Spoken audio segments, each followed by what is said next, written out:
And we're going to talk more about everything that the president said with our White House correspondent, Fraser Jackson. Fraser, tell us then, what are your main takeaways from that speech? Well, we were told this speech would be America first, but would mention Greenland and Venezuela in the context of the Western Hemisphere. But once again, Donald Trump seemingly unable to stick to his prepared remarks, and it turned into a laundry list of grievances whenever he jumped off script. About an hour and 10 or so minutes that this speech went on. It really was more like a rally than an address. Trump started with an economic message, though, repeating his claims about inflation.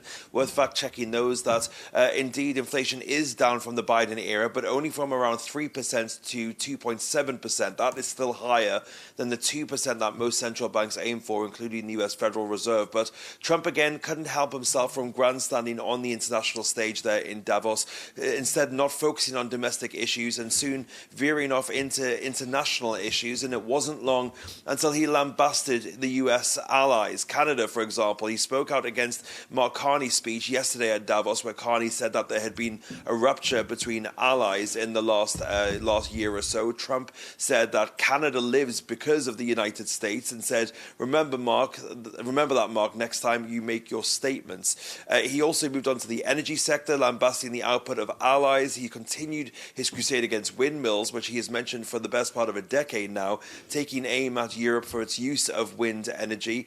He also mentioned China, saying that he's never seen a wind farm in China, despite China selling a lot of wind turbines to the rest of the world. Another quick fact check there: China is actually home to the world's largest wind farm, and the country accounts for over half of global offshore turbines as well. Trump then making fun of French President Emmanuel Macron, who of course has been wearing sunglasses at Davos because of an eye issue. He said that recent tariff threats against France are based on high prescription drug prices that Macron seemingly will not budge on. But most of the speech was focused on Greenland, which he repeatedly mistakenly called Iceland, worth noting as well. There was silence in the room as people listened to what the president had to say. Arguably the biggest news that came out of that over 1 hour, 10 minutes is that Trump said he won't use force to take Greenland. He said, people thought I would use force. I don't have to use force. I don't want to use force. And then said, I won't use force. He also, though, was downplaying the territory as a piece of ice, and once again repeated his false claim that the US would be there for NATO, but he wasn't sure whether NATO would return the favor. Another fact check there: the only time that the Mutual Defense Agreement of NATO, Article 5, has been invoked was after the attacks of 9/11, when the NATO allies came to the aid of the United States.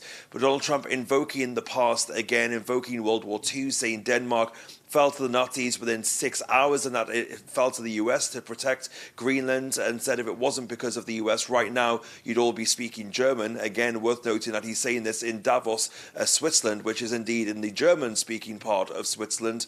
And he said that the US was stupid to give back Greenland to Denmark after the US shored it up during World War II. But of course, the US never really controlled Denmark. It was merely protecting it from the Nazi threat.